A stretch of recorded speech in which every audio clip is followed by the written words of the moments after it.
Mes chers collègues, nous sommes entrés aujourd'hui, ce lundi 11 mai, dans la phase 2 d'application de la loi sur l'urgence sanitaire, loi qui permet légalement au gouvernement de restreindre les droits des ressortissants français sur le territoire national. Cette phase 2 consiste en un allègement du confinement.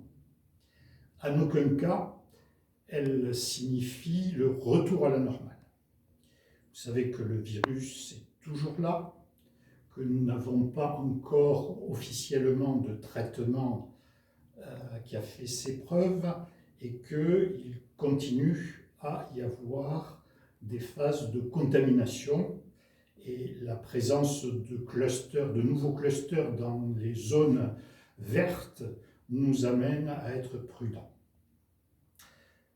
Le retour à la normale, les spécialistes pensent qu'il ne sera pas avant l'automne 2020.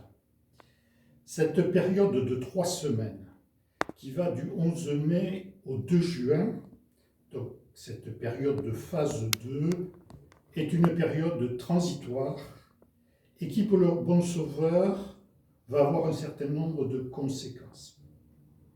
En ce qui concerne l'hospitalisation complète, il y aura peu de changements.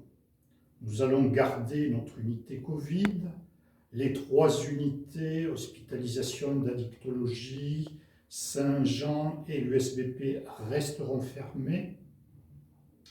La seule grande différence, c'est que les patients d'hospitalisation libre pourront sortir accompagnés d'un soignant et avec un masque. Et s'ils souhaitent sortir dans d'autres conditions, la réintégration se fera comme une nouvelle venue à l'hôpital.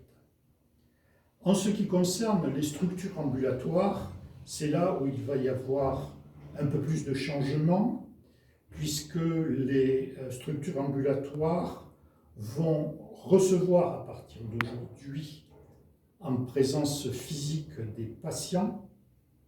Le service d'hygiène a édicté un fascicule de règles de bonne hygiène, c'est-à-dire les gestes barrières, port du masque, distanciation sociale et utilisation des gels hydroalcooliques.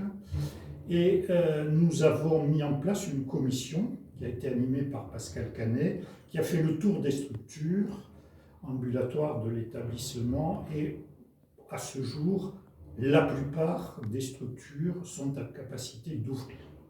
Il conviendra de rester prudent et de ne pas oublier que le télésoin reste la modalité la plus préconisée.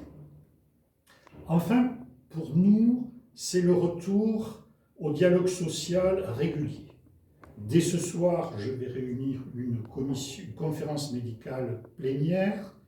Demain, nous aurons un conseil social et économique et dès maintenant, le dialogue social va se réunir régulièrement pour éviter tout le malentendu et toute mauvaise interprétation.